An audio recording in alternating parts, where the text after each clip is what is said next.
Bom, boa tarde a todos. É um grande prazer que temos aqui no nosso colóquio a professora Adriana Valium. A professora Adriana, ela tem bacharelado em Física pela Universidade Estadual de Campinas, mestrado em Astronomia pela Universidade da Califórnia, Berkeley, Estados Unidos, PhD em Astronomia também pela Universidade de Berkeley, fez pós-doutorado no Caltech, fez livre docente pela Universidade de São Paulo e foi presidente da Sociedade Astronômica Brasileira no biênio de 2012 a 2014. Ela atualmente é professora adjunta e coordenadora do curso de pós-graduação em Ciências e Aplicações Geoespaciais da Universidade Mackenzie, coordenadora diária de astronomia da FAPESP desde 2016, membro do comitê assessor do CNPq na área de Física e Astronomia entre 2018 e 2021. A professora Adriana, ela tem experiência na área de astronomia com ênfase em atividades solar e estrelas, atuando principalmente nos temas de explosão solares e estrelares, manchas solares e estrelares, atmosfera solar e estrelar, planeta e planetas extrasolares e interação com suas estrelas. Bom, com todo esse currículo, a professora Adriana vai falar aqui para a gente sobre exoplanetas, né, e o Nobel de Física de 2019. Então, está com a palavra. Ok.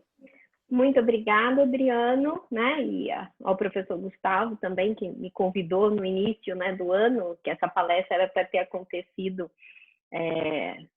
lá, né, foi em março, meados de março, logo antes da eclosão da pandemia, mas finalmente, então, agora é possível eu falar sobre exoplanetas e o Nobel de Física do ano passado. Então, vamos lá. Então, aqui um breve sumário, né? Vou falar um pouquinho do Prêmio Nobel de Física do ano passado, como que são esses exoplanetas, né? Os tipos, como que eles são detectados, né? Basicamente, são 3 tipos de métodos, né? Por efeitos dinâmicos, lentes gravitacionais ou efeitos fotométricos, né? Da luz da estrela.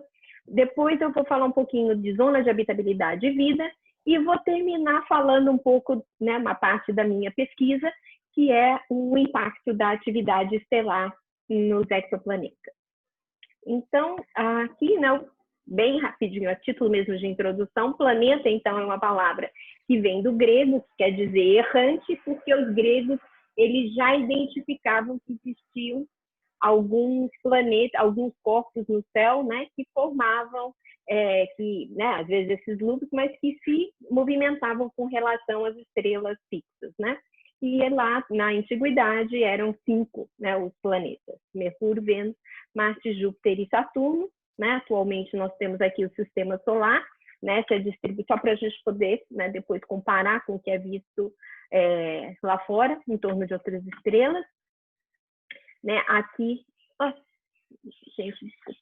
Aqui nós temos, né, então, os 4 planetas internos rochosos e depois os 4 gigantes gasosos, né, Júpiter, Saturno, Urano e Netuno.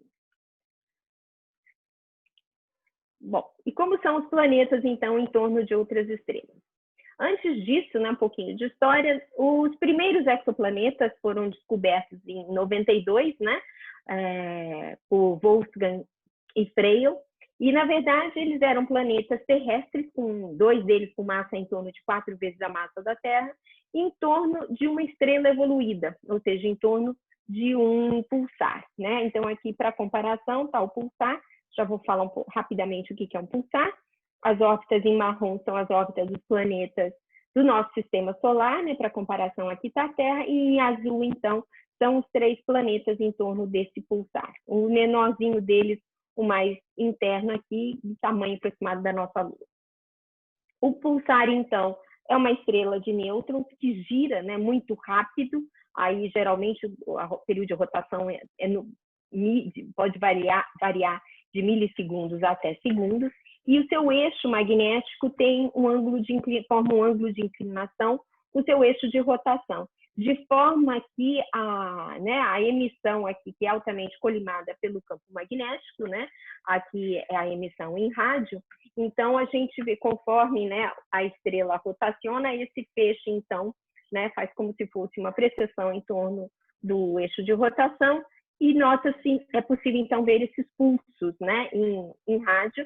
Esses pulsares, esses planetas em torno do pulsar foram descobertos pelo telescópio de Arecibo, e uma coisa bem característica desses pulsos é que o tempo, né, dos pulsos é muito preciso, tá?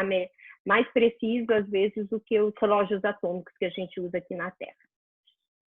E o que é possível medir então? Bom, de acordo com a lei da gravitação universal de Newton, né? Obviamente, da mesma forma que a estrela atrai o planeta também atrai a estrela, e ambos, então, formam esse movimento aí, orbitam, vamos dizer assim, o centro de massa.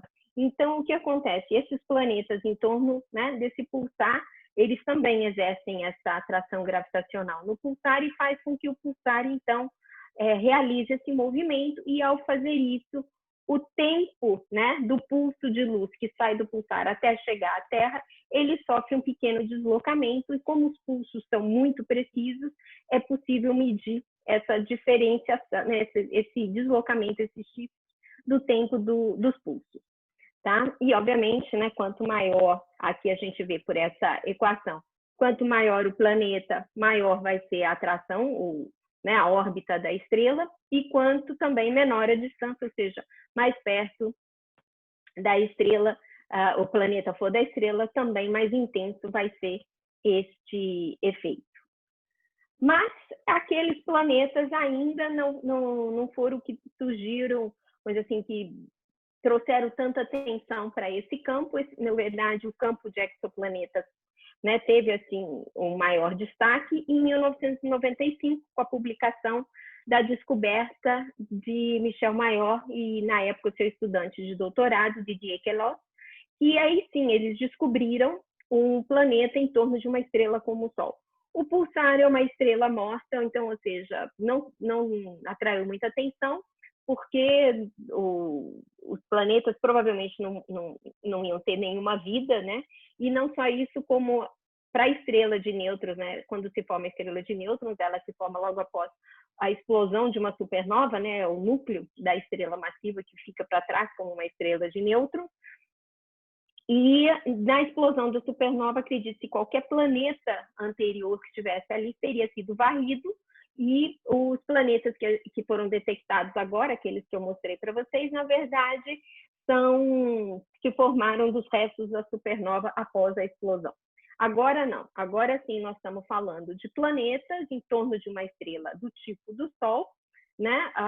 Porém, com que é o 51 Pégasi, essa estrela, porém com uma característica muito diferente, que é o seguinte: esse planeta ele tem uma massa que é metade da massa de Júpiter, entretanto, ele está muito próximo da sua estrela. Há uma distância aí de 5% da distância entre a Terra e o Sol, né? O A é a unidade astronômica, é a distância média da Terra ao Sol, de forma que o ano desse planeta dura apenas 4,2 dias. E foi justamente essa descoberta dessa dupla, né? Aqui está o Michel Mayor e o Didier Queloz, que rendeu a eles metade do Prêmio Nobel de Física, né? Do ano passado. Então, metade do prêmio foi para James Peeble, pelas descobertas teóricas em cosmologia física, e a outra metade para a dupla Mayor e Queloz, pela descoberta de um exoplaneta orbitando uma estrela do tipo solar. E foi aí que aí sim começou o campo de pesquisa em exoplanetas. Esse gráfico aqui, ele não é tão recente, mas a distribuição não mudou muito, né? Pode ver que ele é de 2016. Os números aqui, sim, eu olhei hoje, tá, nesse site, e atualmente já são 4.330 exoplanetas confirmados, tá? E 708 desses planetas estão em sistemas múltiplos. Agora, uma das grandes descobertas, e isso foi graças ao satélite Kepler, né? Porque os primeiros planetas descobertos foi, como eu falei, não só aquele em torno de 51 Pegasus, aquele Júpiter, que hoje é chamado de Júpiter quente, porque ele está muito próximo da sua estrela e a temperatura ali no topo da atmosfera é da ordem de 3.000 graus. Mas aí veio também uma leva, começou a se descobrir vários planetas desse mesmo tipo, dessa mesma característica de Júpiter quente, ou seja, como, né, vocês viram, a lei de Newton, ela favorece planetas massivos muito próximos da sua estrela. Mas com o satélite Kepler, a visão mudou. Mostrou-se que esse tipo de planeta é apenas 1% dos planetas, né, que a gente descobre, né, esses 4.300, e que a maioria dos planetas que estão aqui mostrando, né, são planetas que a gente nem tem no nosso sistema solar, com raios aí da ordem de 1,5 até mais ou menos 3 vezes, de 1 a mais ou menos 5 vezes o raio da Terra, tá ok? Então aqui, né, planetas do tamanho de Mercúrio e Marte, né, terrestres como a Terra, também a Terra e Vênus, e aqui esses planetas que são chamados de superterras, de mini Netuno, e aí sim os gigantes de gelo, como a gente chama, né, Netuno e Urano, que são planetas basicamente do mesmo tamanho, assim como Vênus e a Terra, e aqui os gigantes gasosos, tá? Então essa é, vamos dizer assim, a distribuição, né, dos planetas que foram descobertos, e a grande maioria, então, que a gente viu é que de planetas na nossa galáxia, nós nem temos no nosso sistema solar, né? E também foi possível fazer aí uma certa estatística, né, de quantos planetas, né, hoje em dia, os astrônomos acreditam que toda estrela tem pelo menos um planeta ao seu redor, né, e aí seria 1% desses planetas, então seria do tipo gigante gasoso, aí mais ou menos 6% do tipo Netuno, 11% nessa classe aí de mini Netuno, superterra, e aí a fração de planetas terrestres como a Terra ainda não se sabe, ainda não se calculou, porque obviamente é muito mais difícil de detectar esses planetas pequenos, tá? E aqui é só por tamanho, não quer dizer nada da distância que o planeta está da sua estrela, né? Aqui é só uma outra maneira de ver, mostrando que a maioria deles, né, então seriam justamente esses subnetunos. Bom, como eu falei, os planetas que foram encontrados e que são novidade, que a gente não conhecia esse tipo de planeta antes aí de 1995. Os Júpiteres quentes, os mini Netunos, superterras, e também os planetas nômades ou órfãos, né? Que são planetas que não estão em torno de nenhuma estrela. E agora, então, eu vou falar brevemente um pouquinho de cada. Então, Júpiter quentes, como vocês viram, foram os primeiros exoplanetas descobertos, né? São gigantes gasosos, aí com um raio maior do que 10 vezes, massa maior do que 10 vezes a massa da Terra, o raio também maior que 10 vezes, são muito próximos da estrela, tá? Aliás, na verdade, gigante gasoso aí seria mais ou menos, aí seria 10 raios mesmo, que a massa é mais de 100. Mas muito próximos da estrela, tá? Mais próximo do que aí metade da distância Terra-Sol. E né, essas descobertas, a primeira coisa que fez foi revolucionar a teoria da formação de planetas, porque antes acreditava-se que esses planetas só poderiam se formar além da linha de gelo, ou seja, a distâncias aí, né, do nosso Júpiter, que está a 5 unidades astronômicas. Então, essas teorias de formação tiveram que ser modificadas, né? E, obviamente, os planetas, eles continuam tendo que se formar longe da estrela por causa do reservatório de gás para formar, né, esses gigantes gasosos, envelopes de gás, mas que o que aconteceria depois é por algum efeito dinâmico, eles então entrariam numa migração, né, espiralando para próximo da estrela até parar por algum outro mecanismo ali a essas distâncias tão próximas da estrela. O que são as superterras? As superterras, então, são planetas que têm uma massa entre 1 e 10 vezes a massa da Terra, o raio entre 1 e 2 vezes o raio da Terra, e dependendo da sua densidade, né, eles podem ser rochosos ou até os chamados planetas oceânicos, né, com uma grande porcentagem de água, ou até eles podem ter aí um envelope substancial, né, de hidrogênio e hélio para os planetas maiorzinhos, né? E, como eu já falei, não tem nenhum equivalente no nosso sistema solar. Os planetas, né? E aqui em Superterra, não, os planetas, né? Seriam aqui superterras / mini Netunos, tá? A distinção entre eles é um pouquinho vaga. Os planetas nômades são planetas sem estrela central, né? São escuros e difíceis de serem detectados, né? Mas é possível detectá-los usando, né, telescópios que observam no infravermelho, ou então como microlentes gravitacionais, que eu vou falar daqui a pouquinho. Geralmente, eles são gigantes gasosos, né? Não que não possa ter os terrestres, mas vai ser muito mais difícil da gente detectar os terrestres. E acredita-se que tem mais planetas desse tipo do que estrelas na galáxia, tá? Estima-se aí um total de 200 a 400 bilhões de planetas nômades na nossa galáxia.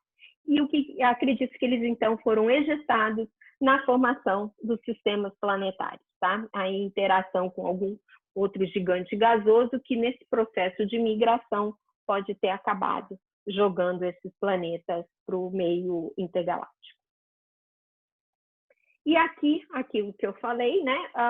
Isso aqui é uma descoberta bem recente, e isso aqui é o que está bem quente na área de exoplanetas, que foi esse resultado descoberto pelo Fulton e colaboradores em 2017, e basicamente é o seguinte, que existe uma lacuna, ou seja, que a distribuição de raio dos planetas terrestres ela é bimodal, ou seja, existe um pico aqui em mini Netunos e outro pico em superterras, mas aqui em torno de 1,8 raio da Terra tem um gap, tem uma queda, e essa queda não é observacional, não é um viés, um problema de observação, porque a gente tem condição de detectar, né, detectar planetas aqui, é realmente que não tem planeta, tem menos planetas aí.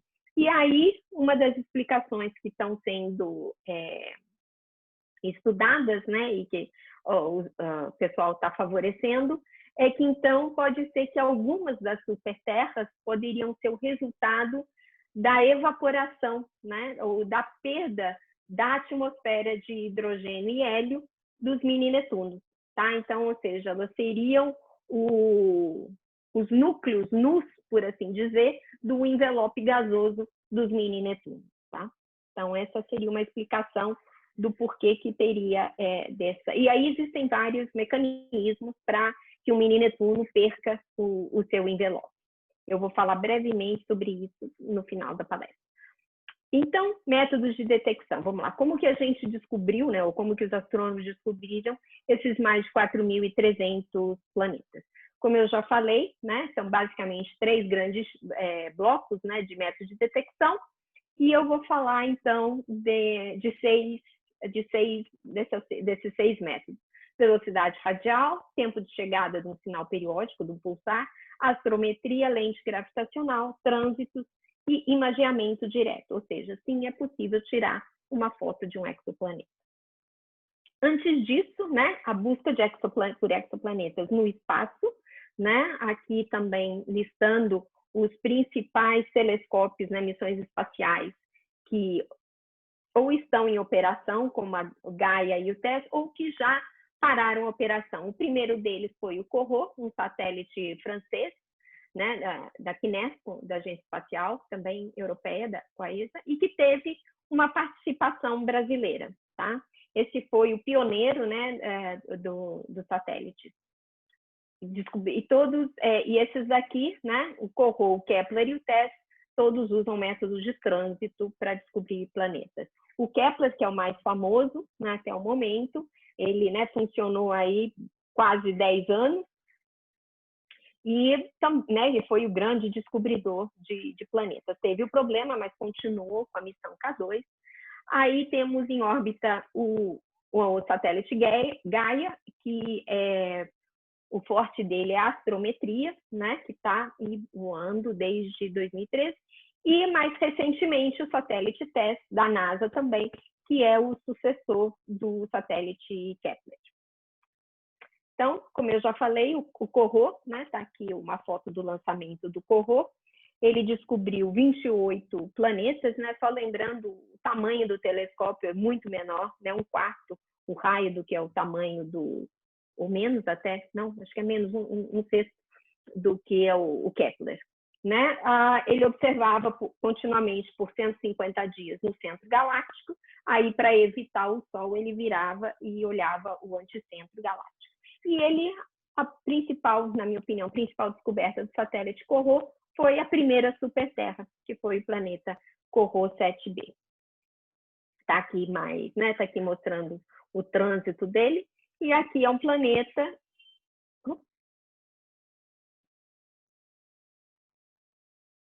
né, com um período aí menor que um dia, né, ou seja, o período de translação, ou seja, o ano dele tem 20 horas, né, mas é um planeta rochoso, né, se você calcula a massa e o raio, você pega aí uma densidade de 5 gramas por centímetro cúbico, que é justamente o raio da Terra. E ele está também colado na sua estrela. Na verdade, é um sistema, né? São 2 planetas, tem o Corot 7b e o Corot 7c, né? Aliás, a nomenclatura dos exoplanetas, geralmente, assim, o nome do telescópio que descobriu, aqui o número da descoberta da estrela, né? Então, o Corot 7 é a estrela e tem 2 planetas, o Corot 7b e o Corot 7c. Ambos, aqui acredita-se que ambos são rochosos, né? E aqui, então, estão os períodos. E como eu já falei, isso aqui é uma imagem, né, de artista, uma concepção artística, mas que pela temperatura, por ele estar tão perto da estrela, a temperatura é muito alta, aí da ordem de 2.300 graus, então que ele seria um planeta em que você teria aí a superfície coberta por lava, né, o oceano fervendo, e teria até componentes de rocha na forma gasosa na sua atmosfera. Tá? Aí uma reanálise das curvas de luz do satélite Corot feita mais recentemente, teve aí o que é chamado do primeiro planeta brasileiro, né? É um Júpiter quente, aliás, Júpiter não, Saturno quente, na verdade, né? 0,15 massa de Júpiter, e esse planeta, então, foi descoberto por uma equipe de brasileiros. O satélite Kepler. O satélite Kepler, então, foi o grande descobridor de planetas, né? Também chequei hoje, os números estão aí, né? Um total aqui de quase 3.000 planetas, né? Descobertos pela missão Kepler, a missão principal, e depois a K2. Entre planetas confirmados e candidatos a planetas, são 361 planetas na zona habitável, planetas rochosos na zona habitável, mais para o final eu vou falar o que é a zona de habitabilidade, né? Mas são todos planetas com órbitas bem próximas, a maioria com órbitas bem próximas. Okay? Aqui, de novo, aquela distribuição mostrando que a maioria dos planetas, então, são superterras e mini-Netuno. Os principais resultados do satélite Kepler, ele mostrou que tem mais planetas do que estrelas na nossa galáxia. Os planetas pequenos são mais comuns, mesmo que pequeno a gente está falando de superterra e mini-Netuno. Os planetas são os mais diversos possíveis, os sistemas planetários também são os mais diversos possíveis, e o Kepler também ajudou bastante por fazer o satélite Kepler, eu não falei, mas ele olhava numa direção do espaço, né? Por 4 anos, ele acompanhou, monitorou constantemente um total de 150.000 estrelas. Então, também um melhor entendimento das estrelas. Velocidade radial, então, né? Como está exemplificado aqui, da mesma forma que o planeta e a estrela, ambos giram em torno, né, do centro de massa, e conforme a estrela gira, os átomos e íons na sua atmosfera, então, as linhas espectrais desses átomos vão sofrer o efeito Doppler, né? E o que se espera, então, para um planeta do tamanho de Júpiter em torno de uma estrela como o Sol, né, uma distância aí de 5 unidades astronômicas, essa variação aqui da velocidade, que é medida aqui pelo efeito Doppler, seria da ordem de metros por segundo, enquanto que no caso da Terra, de centímetros por segundo. E aí foi necessário, né, a descoberta do Maior e Queloz, foi descoberto, então, que a tecnologia avançasse para conseguir medir esse tipo de velocidade radial com essa precisão? Porque essa técnica de velocidade radial já era usada em sistemas binários, em duas estrelas. Só que o sinal, o efeito Doppler, aí é da ordem de quilômetros por segundo. Então, foi necessária que a precisão, né, dos espectrógrafos fosse aumentando bastante para chegar nesse valor. Aqui a medida de uma outra estrela, né, mas aqui está mostrando o tipo de observação. Então, com esse tipo de observação, a gente mede o período, né, que é a repetição do sinal periódico, e a amplitude aqui, né, dada por K, pela terceira lei de Newton, de Kepler, desculpa, terceira lei de Kepler, a gente consegue, então, medir aqui um limite inferior para a massa do planeta, tá? Existem sistemas múltiplos que foram detectados pela velocidade radial, por exemplo, como esse sistema aqui de Júpiter e Andrômeda, né? Que são aí com 3 planetas gigantes gasosos. A astrometria é a mesma coisa, só que ao invés de você medir o deslocamento, né, o efeito Doppler das linhas espectrais da atmosfera da estrela, você mede, de fato, o deslocamento da estrela no céu, né? Fazendo fotos consecutivas, você não vai ver o planeta, mas você veria a estrela se movendo no céu, tá? É muito mais difícil de se fazer esse tipo de observação. O satélite Gaia está nos ajudando, porque você tem uma composição de movimentos. Não vamos esquecer que a Terra se move em torno do Sol, o Sol se move em torno da galáxia, essa outra estrela também está se movendo em torno da galáxia.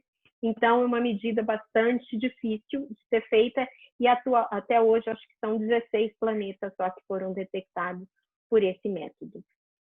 Lente gravitacional é o efeito causado, né, pela curvatura do espaço-tempo, pela presença de um objeto massivo.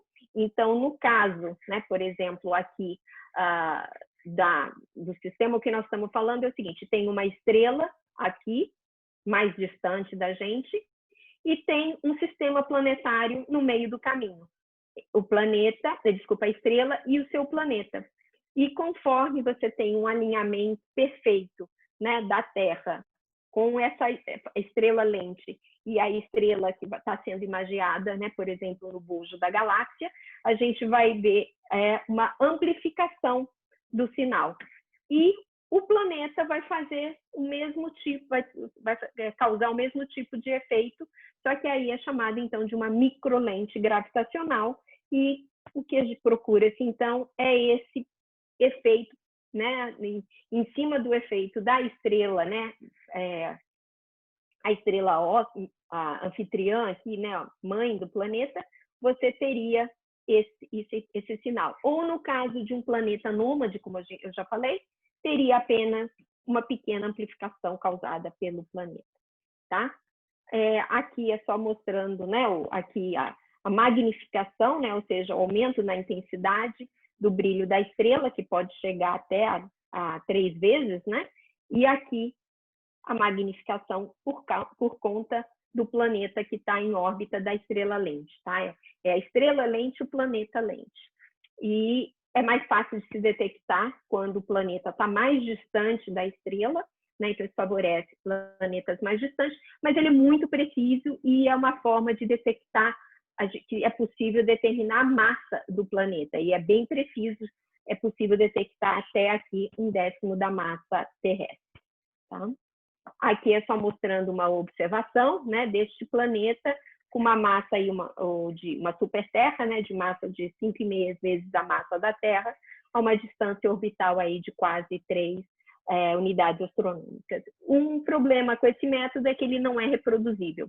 Ou seja, é uma vez só, porque você precisa ter o alinhamento perfeito dos 3 objetos.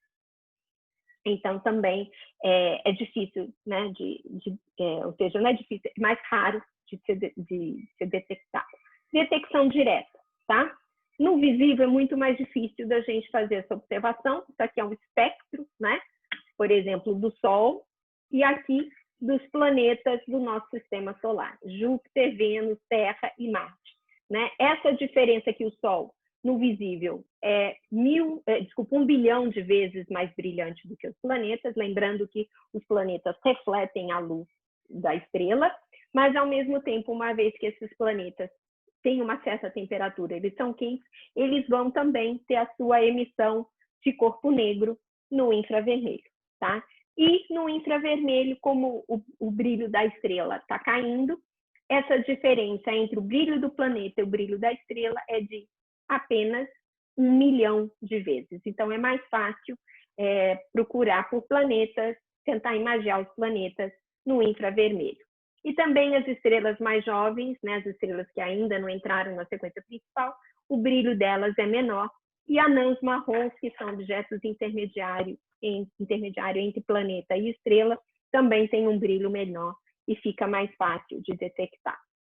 Então, está aqui, né, o que eu acabei de falar. Isso aqui é com o telescópio lá no ESO, no Chile, né, do ESO, o VLT, e imaginando no infravermelho, tá? Então, aqui está a estrela, né, e aqui, então, está o planeta. Tá? É uma estrela T-Tauri, ou seja, uma estrela jovem que ainda não está fazendo a fusão, né, termonuclear, então o brilho dela também é menor.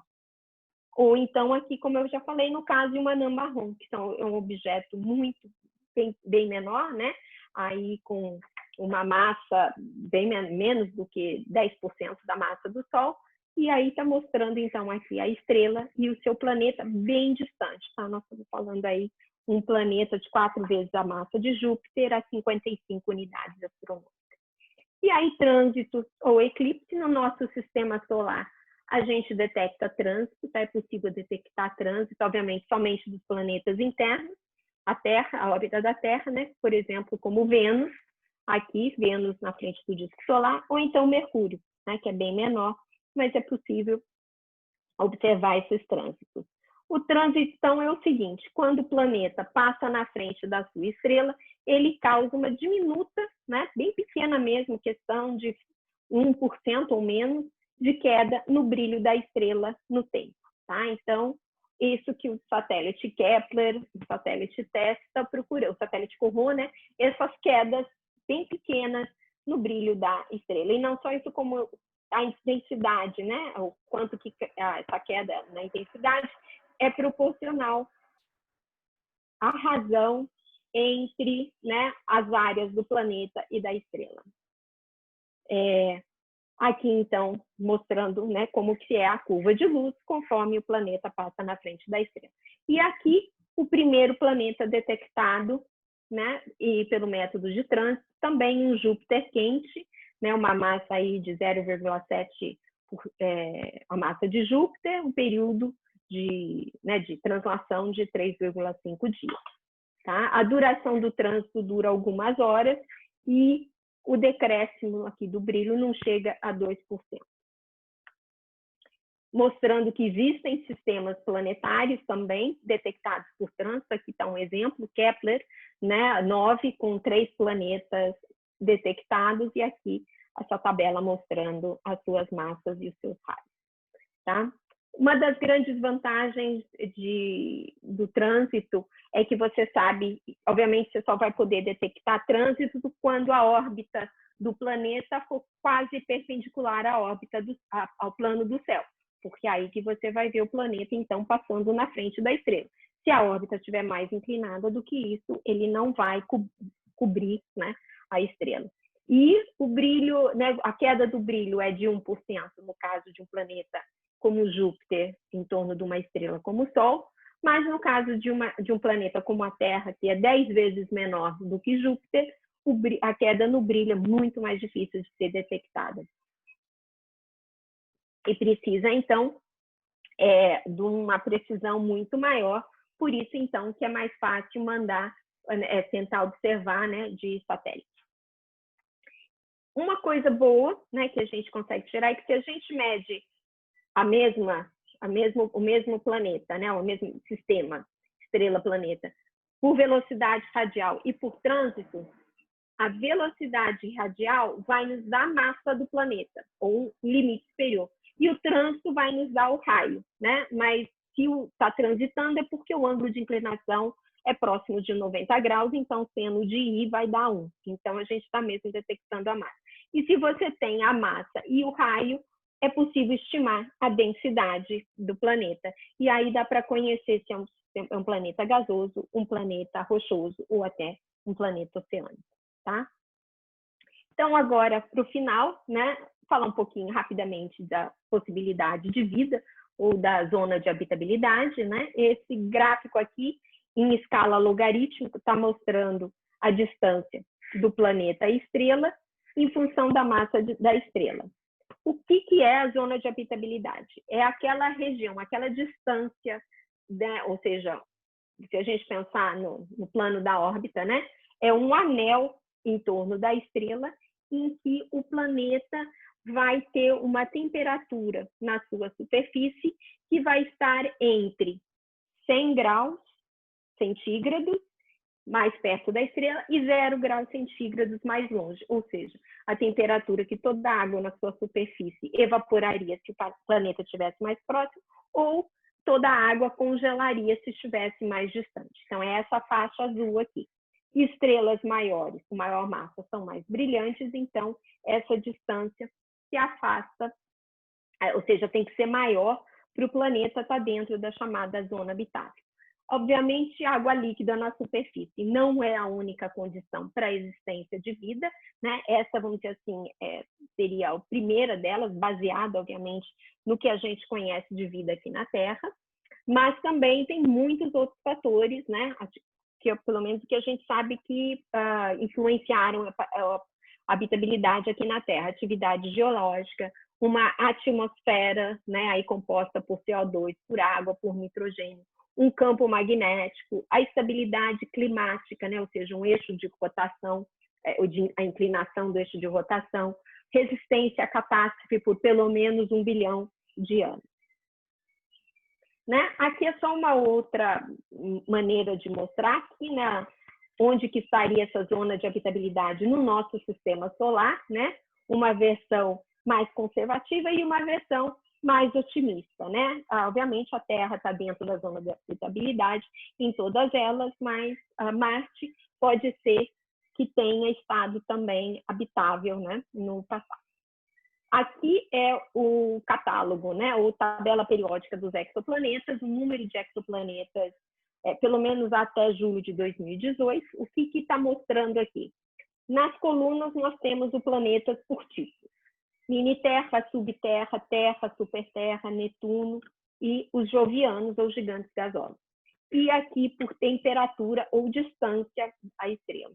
Então, aqui os mais próximos em vermelho, que são os quentes, em verde são os monos, ou seja, os que estariam com a temperatura adequada para a vida, e em azul, que são gelados demais. E aí a gente vê aqui, né, principalmente no caso aqui das terras, né, e superterras, que nós teríamos aqui mais de 50 planetas nesse intervalo, tá? Ou aqui, então, né, é o mesmo tipo, aqui a mesma contagem, e aqui, então, mostrando para vocês as imagens, então, dos planetas, né, os mais propícios a abrigarem vida, né? Aqui desse lado aqui estou mostrando em escala de tamanho a Terra, para vocês compararem os planetas, e aqui nós temos, né, Próxima Centauri B, que é um planeta terrestre, né? Vocês veem que o tamanho dele está bem parecido com o da Terra, a apenas 4 anos-luz de distância, tá? Próxima Centauri é a estrela mais próxima da Terra, é um sistema binário, em torno de uma delas, então, tem aqui um planeta terrestre, né? Aqui, 4 anos-luz, até para se comunicar com um pouco de paciência. Ok. Continuando, então, o primeiro sistema planetário com planetas rochosos habitáveis, então, foi em torno dessa estrela TRAPPIST-1. A diferença dessa estrela é que ela é uma estrela, é uma anã, tá? Uma anã vermelha, ou seja, é uma estrela com uma massa de apenas 8% a massa do Sol. É uma estrela bem menor, né? Tem um raio aí da ordem de 1/10, né? Um pouquinho maior que 1/10 do raio do Sol. Aqui, para comparação, tá essa estrela TRAPPIST, essa anã vermelha, e aqui o Sol, né? Nem cabe aqui fora do quadro, mas e essa estrela é mais do tamanho de Júpiter do que do Sol. E o que se descobriu? Descobriu-se, então, em torno dessa estrela, 7 planetas, tá? E, bom, aqui só para comparação, então, a TRAPPIST-1 e o Sol, né, em escala de tamanho, E aqui, então, os 7 planetas, todos eles rochosos, né? Mas mais interessante, bom, aqui mostrando os trânsitos, né? As quedas aqui dos planetas, aqui separando cada um deles, e aqui as suas órbitas, então, os 7 planetas, né? Que aí, como eu já falei, a nomenclatura é B, C até, né? D até H. E aqui, então, e destes planetas, 3 deles, o E, o F e o G, estão na zona habitável.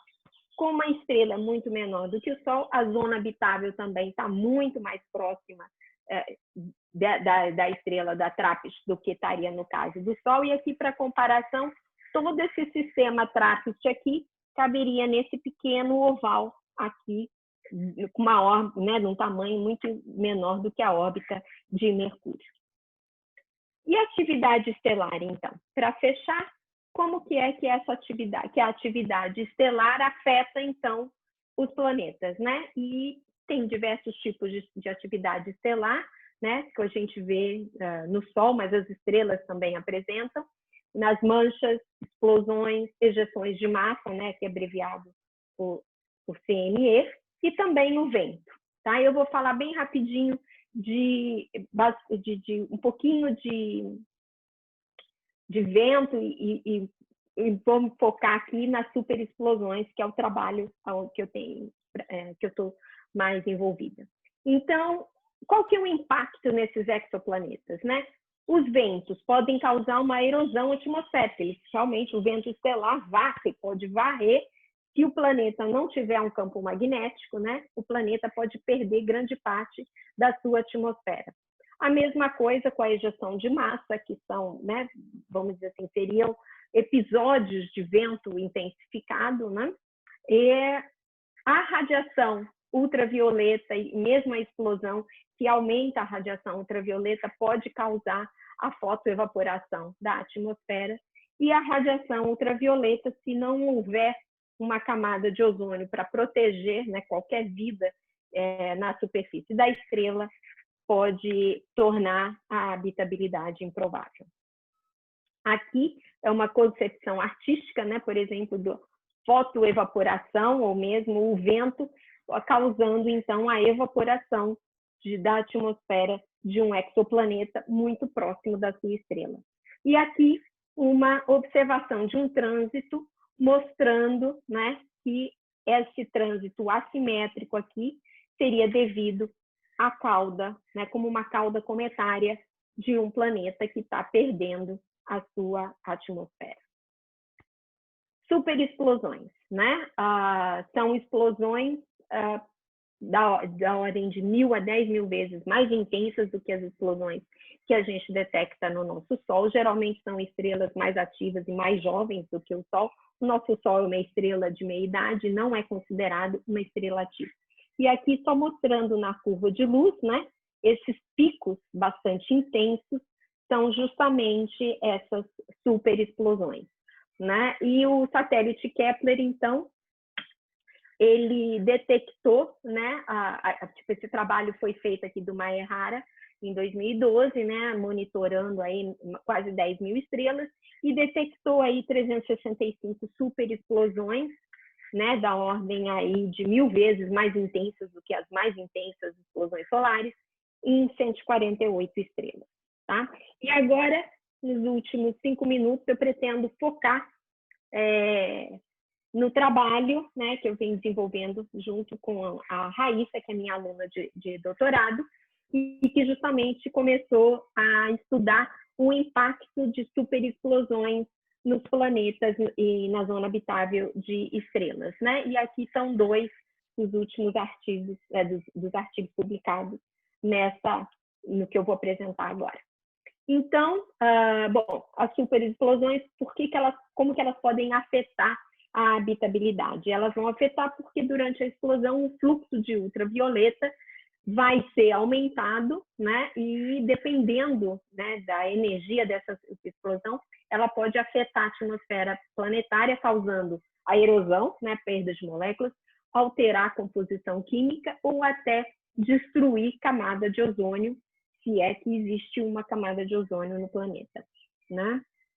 Então, o primeiro objetivo do trabalho foi justamente determinar o quão danosa essa radiação ultravioleta de superexplosões poderia ser. E aí foram feitos 2 estudos, num planeta hipotético na zona habitável da estrela Kepler-96 e aqueles 3 planetas na zona habitável da TRAPPIST-1, tá? O modelo foi basicamente esse, né? Então, detectou-se a explosão nos dados do satélite Kepler, tá? Estimou-se a radiação ultravioleta usando, né, como proxy explosões do Sol, no caso da Kepler-96, que é uma estrela do tipo solar, ou de uma outra anã vermelha, a Delio, para TRAPPIST-1.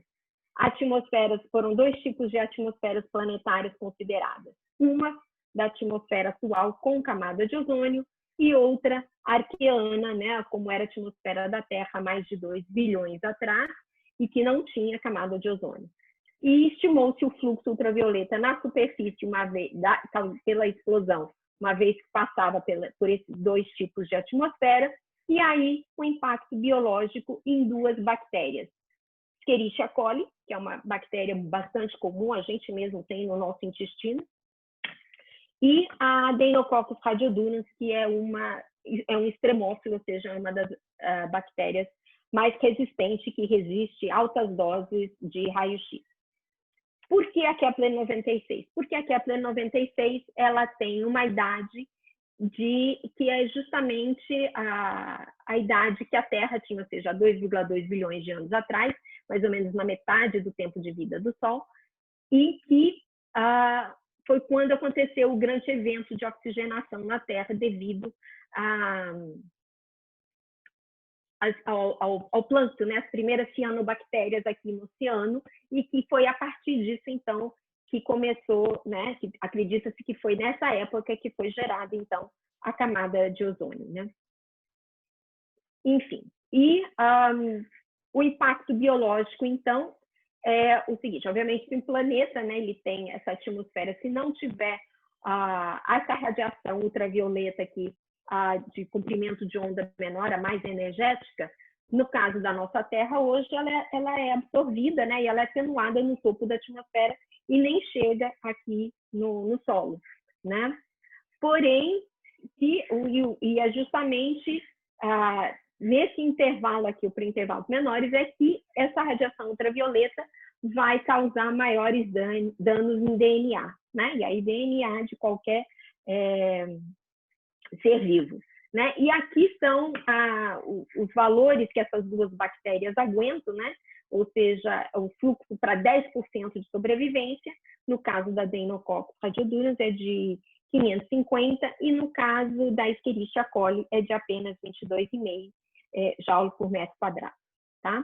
Então foi feita toda a conta, né, usando lá os modelos, que obviamente não dá tempo de entrar em detalhes aqui, mas o que se descobriu é que no caso, né, aqui está para aquela uma explosão grande que teve na Kepler-96, é que, e aqui é uma explosão menor, mas dessa explosão maior, nem a Deinococcus e nem a Escherichia coli conseguiriam sobreviver. Apenas sobreviveriam se houvesse uma camada de ozônio. Uma outra, mas a gente sabe que na Terra a vida se desenvolveu, já tinha se desenvolvido e se manteve, né, mesmo após essa fase. Então, uma solução para esse problema foi, ok, mas então, e no caso de um oceano? Obviamente, a água do oceano vai absorver parte da radiação ultravioleta, e aí, então, né, usando esse tipo de atenuação exponencial, conseguimos calcular que a Escherichia coli conseguiria sobreviver abaixo aí de uma camada de 28 metros de água, e no caso da Deinococcus radiodurans, abaixo de uma camada de 12 metros. Tá? E no caso do sistema TRAPPIST-1? No sistema TRAPPIST-1, né, aqui está uma outra observação com a missão K2, né? Aí, em 2 meses, foram observadas 47 explosões. As explosões não são tão energéticas, porque, de novo, é uma estrela menor, mas os planetas estão muito, é uma anã vermelha, né? Mas os planetas estão muito mais próximos da estrela. Aqui é o modelo da atmosfera, né? Em função do ultravioleta, mostrando, né, o quanto que a radiação é absorvida aqui, né? Essa radiação danosa nem chegaria na superfície, enquanto que para o caso de uma atmosfera arqueana, aí você teria isso daí. E aqui para os 3 planetas E, F e G, que estão na zona habitável, então, qual que é a conclusão? A conclusão é que a Escherichia coli não sobreviveria na superfície de nenhum desses planetas, a não ser que tenha uma camada de ozônio. Já a Deinococcus radiodurus sobreviveria nos planetas mais distantes, no F e no G, mas ainda dentro da zona habitável, mesmo sem uma camada de ozônio. E a gente fez o mesmo cálculo para o oceano e viu que, no caso, né, as 2 bactérias sobreviveriam muito bem num oceano aí, ou tipo, abaixo de 10 metros de profundidade, né, em que existia um oceano na superfície desse planeta. Então, concluindo, né, a atividade estelar tem um impacto, seja pela radiação ultravioleta, pelo vento, né, e ejeções de massa, que pode causar erosão da atmosfera, ou as explosões e o fluxo de ultravioleta aumentado durante aquele período de alguns minutos, pode esterilizar a superfície de uma estrela, né, de um planeta, a não ser que tenha aí um oceano ou forme-se, então, tenha tempo para formar uma camada de ozônio. É isso que eu queria falar para vocês hoje. Muito obrigada pela atenção.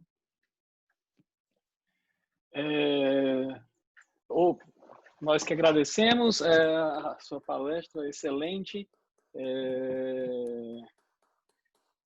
Vamos passar agora para as perguntas, né? A gente pode fazer um aplauso virtual, todo mundo liga os microfones e... Obrigada. Obrigada. E agora a gente passa para as perguntas. Então, está aberto para perguntas. Eu posso começar com uma pergunta aqui, Adriana. Quando você estima, quando você coloca esses exoplanetas na zona habitável, você considera a temperatura, o tamanho, a massa, mas a proximidade, como você mesmo mencionou, né?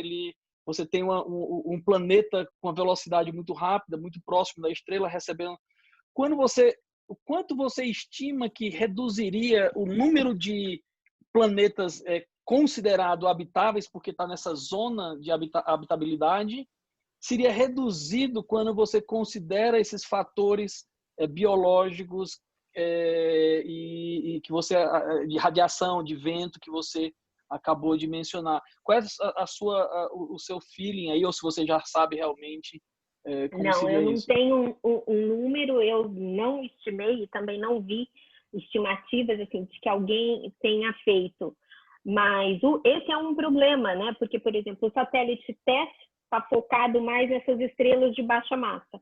Por quê? Porque, obviamente, como a zona habitável de estrelas menos massivas está mais próxima da estrela, é mais fácil de você detectar um trânsito, né? Ou seja, geometricamente falando, se a órbita é menor, né? Ou seja, é mais fácil de você ver o planeta transitar, do ângulo, né? Se está correto. Aí, mas justamente, acontece que essas estrelas, nós chamamos estrelas do tipo M, tipo espectral M, essas anãs vermelhas, elas são muito mais ativas, elas têm muito mais explosões, muito mais manchas na sua superfície. Então, de fato, é uma questão importante. E uma questão que eu não abordei aqui, porque a gente está só começando a estudar isso, é que tão importante quanto uma única dose, né? Por exemplo, uma explosão, né? Acontece em a camada de ozônio, ela leva aí, sei lá, algumas horas, alguns dias para se recuperar. Então, você pode até, né, dar aquela pancada de ultravioleta, né? E a atmosfera, ou seja, você danificar a camada de ozônio, criar um buraco gigante, enfim. Mas o que acontece é que essas explosões, como foi notado na TRAPPIST-1, elas acontecem muito frequentemente, né? Foram aí, né, ou seja, 42 explosões em 2 meses ou 3 meses, é quase dia sim, dia não, tem uma explosão.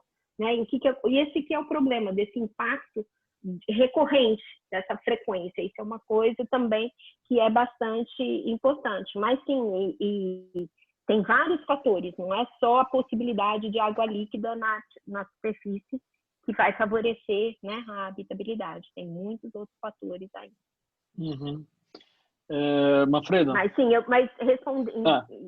respondendo, não tenho esse número, mas realmente, conforme o número de planetas e na zona habitável de anãs M, né, vai aumentando, tem que levar em conta a atividade da anã M, sim. Uhum. Manfredo? Oi, Adriana. Obrigado pela palestra, sempre foi divertida. E parece que é uma área que todo dia tem novidade, né, pelo jeitão. Não, eu tenho que, toda vez que eu dou uma palestra contendo isso, eu tenho que ir lá checar e aquele número cresce sempre. Esse número de então, eu tenho 2 perguntas, provavelmente que refletem a minha total ignorância no assunto. E a primeira acho que é mais teórica, talvez. Existe alguma lei que explique a distribuição em tamanho dos planetas de uma forma um pouco mais fundamental, ou a gente ainda não tem isso? Nós estamos fazendo espectroscopia de massa. Não tem.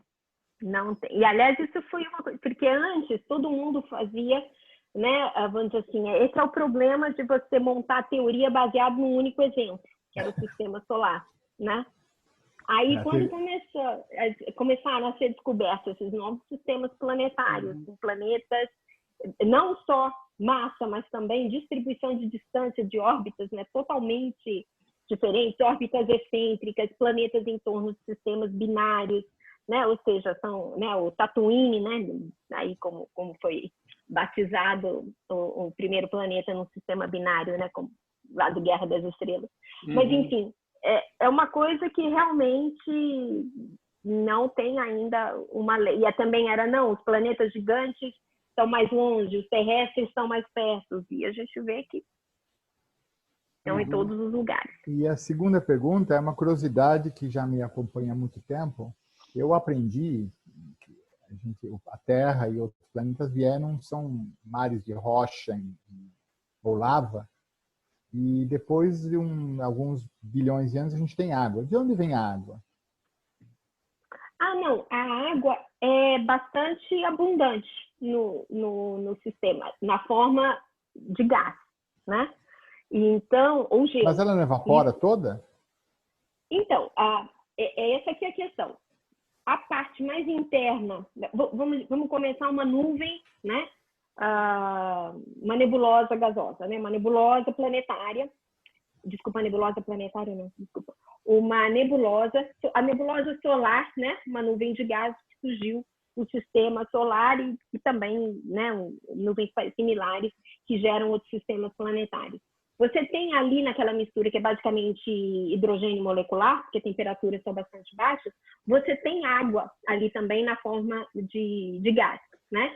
Aí o que acontece é o seguinte, conforme vai aglomerando, vai esquentando a parte central, essa água, de fato, né, aí fica toda na forma de gás, e a parte mais externa vão se formando, então, os blocos de rocha, com gelo, né, na parte mais externa. Ou seja, a água está lá. E o que, vamos dizer assim, estava na nuvem de gás como um todo, assim como está no universo. E o que acontece, então, essa é a teoria mais aceita para sistemas, para a água dos nossos oceanos, é que ela tenha vindo na forma de cometas, porque os cometas, que estão, né, na parte mais externa do nosso sistema solar, eles são, né, justamente isso, são bolas de gelo sujas, né, com poeira e pedaços de rocha. Mas eles são grandes bolas de gelo, né, e gelo, a maioria é água. Tem também gelo de CO2, então, mas a maioria é de água.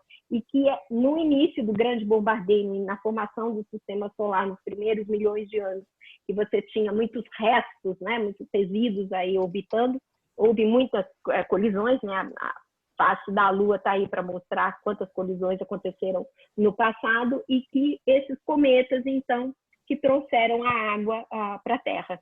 e a água ficou na forma líquida porque a Terra, né, está nessa faixa de temperatura entre 0 e 100 graus centígrados. Obrigado, Não sei se eu Adriana. respondi a sua pergunta.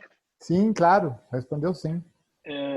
Adriana, eu vou passar aqui umas perguntas que apareceram aqui no chat.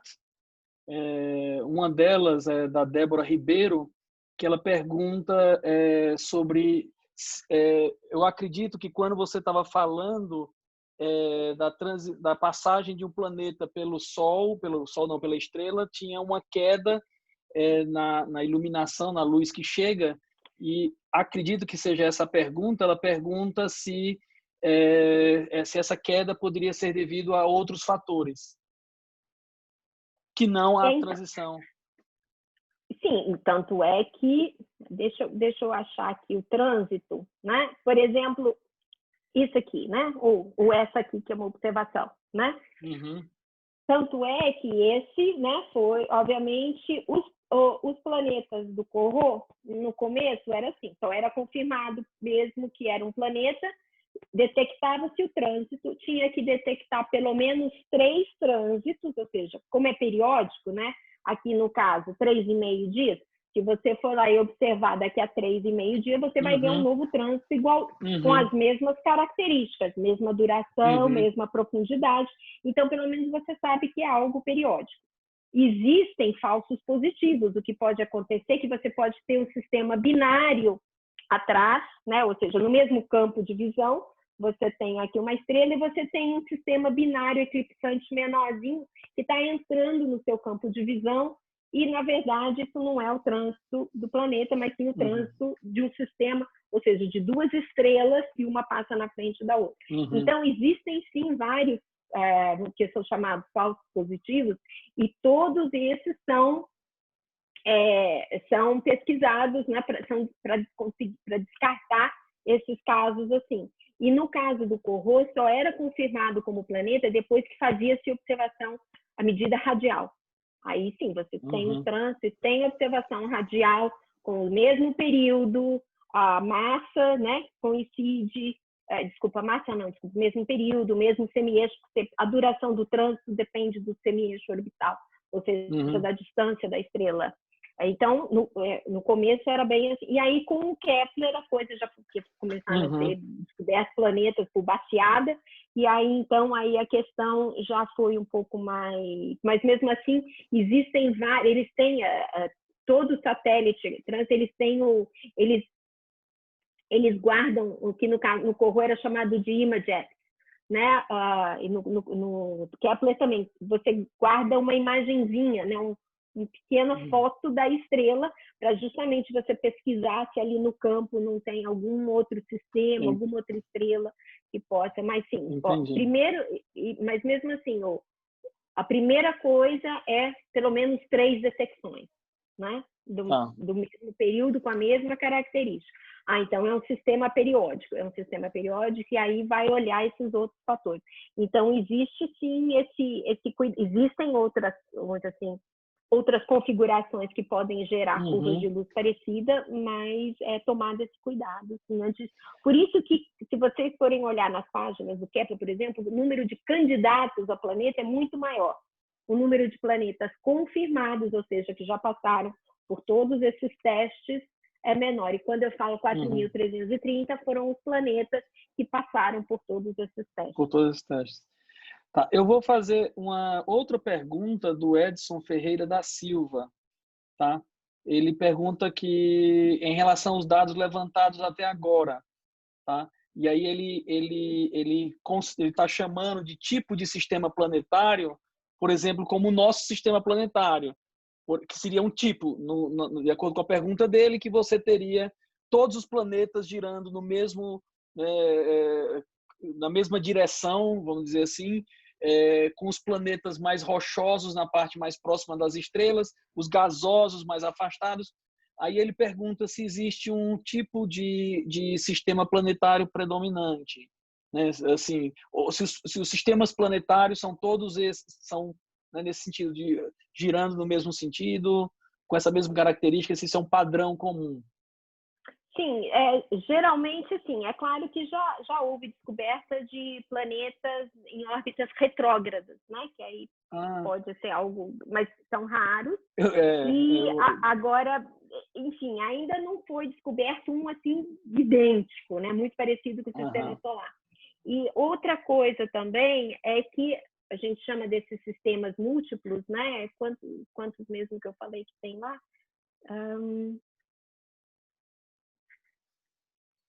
Aqui, né? Nesse aqui. 708, né? Mas também a gente não sabe se a gente detectou todos os planetas desses sistemas. A gente com certeza detectou todos os grandes próximos da estrela. Agora, se tem planetas, os planetas grandes, obviamente, o efeito, e não só isso, tem também, a gente consegue detectar efeitos dinâmicos nas órbitas dos planetas, da mesma forma, né? Que o Netuno e Urano foram detectados por várias, né, lá no início, né, início quero dizer depois da invenção do telescópio, né, foram detectados por conta de perturbações nas órbitas, né, de Saturno, por exemplo. Da mesma forma é possível detectar quando o planeta é grande, é possível detectar. Mas pode estar cheio de planetas tipo terrestres, longe das estrelas, que a gente ainda não detectou, né, por causa dos métodos de detecção, a nossa tecnologia atual. E isso é verdade, que a gente só, vamos dizer assim, né, por que essas descobertas aconteceram só agora, né, no final do século passado, no início desse século? Porque a tecnologia avançou de forma que a gente pudesse chegar nessas descobertas e continua avançando. Aí agora vem uma pergunta minha, né? Eu vou estender a pergunta do Edson Ferreira, porque assim, eu esperaria que eu tivesse sempre os planetas girando no mesmo sentido pela característica de uma formação de um sistema planetário, né? É o mais lógico para mim. O que poderia causar? Existem hipóteses de eu ter a maioria dos planetas girando num sentido e um outro girando contra um sentido? Isso seria uma captura de um astro que veio de fora do sistema e foi capturado pelo sistema solar? Um desses que você falou que estão zanzando aí aleatoriamente e caindo numa órbita. Né? Nômades, desculpa. Quer dizer, nômades, o pessoal usa órfãos, né? Em inglês, rogue também, né? Seria que é andarilho, né? Nem sei como é que é. Mas, enfim, na verdade, seria algum evento catastrófico, né? Ou uma captura ou uma colisão, né? Um impacto que causasse isso. A gente tem evidências no nosso sistema solar de coisas assim, por exemplo, Netuno, né? Todos os planetas do sistema solar fazem a translação no mesmo sentido, que é o sentido de rotação do Sol, e que acredita-se que fosse o sentido de rotação da nuvem protoplanetária que deu origem. Agora, Urano, ele rola, né? Ele gira deitado. O eixo de rotação de Urano é no plano da eclíptica, basicamente, né? E ele vai rolando, e as luas de Urano são paralelas no plano equatorial de Urano, e elas também orbitam, né? Dessa forma. Vênus, a translação é no sentido, mas a rotação é no sentido oposto. E é muito lento, né? O dia de Vênus é mais longo que o seu ano. Então, ou seja, a gente tem essas coisas também no nosso sistema solar que indicam algum fenômeno lá atrás, na formação, né, de algum, por exemplo, um planeta grande como Urano, um gigante gasoso, para tombar, é porque a colisão foi grande, né? Então, ou seja, esse tipo de luas retrógradas no nosso sistema solar também são menos comuns do que as luas, vamos dizer assim, prógradas, né?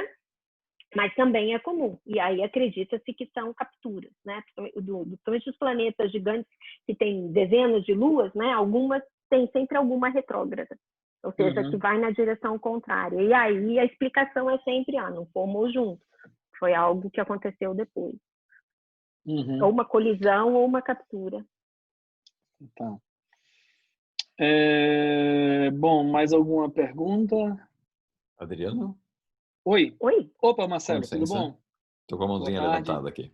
Boa tarde. Desculpa, eu Boa tarde. não vi. Só vi agora. Tá. Com licença. Doutora Adriana, muito obrigado pela apresentação, foi estimulante e espero que para os estudantes também tenha sido tão divertido quanto foi para a gente. Que É bom. realmente uma área saborosa, quando a gente lembra, ainda assim, quando estava se discutindo, ainda somos de uma geração que se discutia métodos de detecção desses planetas, e agora a gente já está em 4.000. Impressionante isso. Uhum. Uma pergunta é, qual o volume da galáxia que a gente está conseguindo mapear? Quer dizer, até onde ou quão longe a gente consegue fazer essa contagem? Bom, com certeza a gente não consegue, somente porque a maioria das estrelas estão no plano galáctico.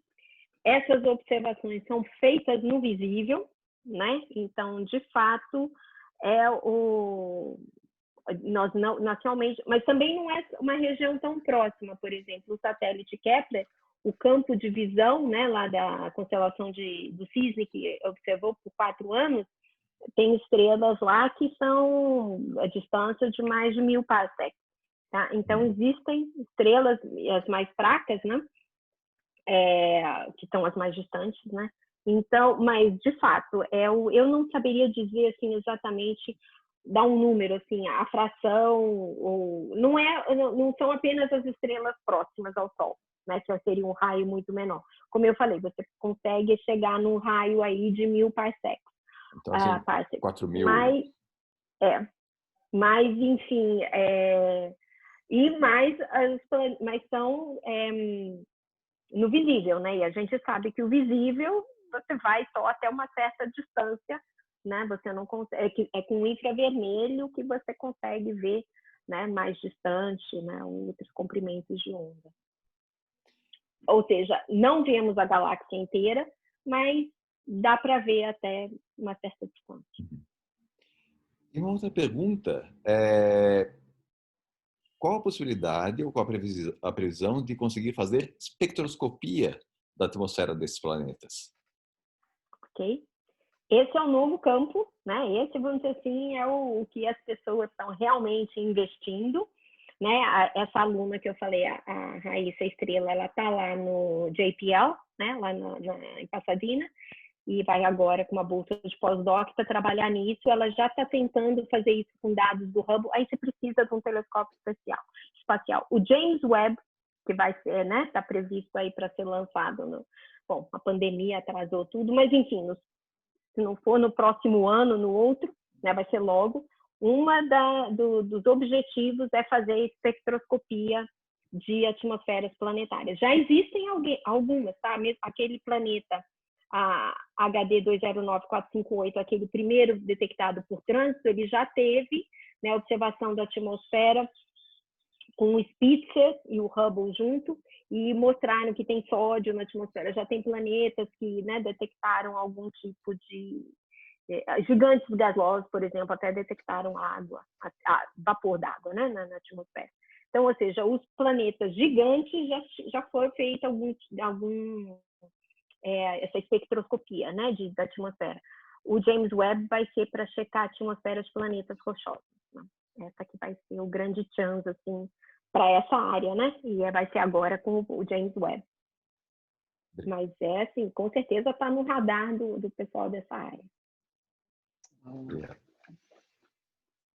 Mais alguma pergunta?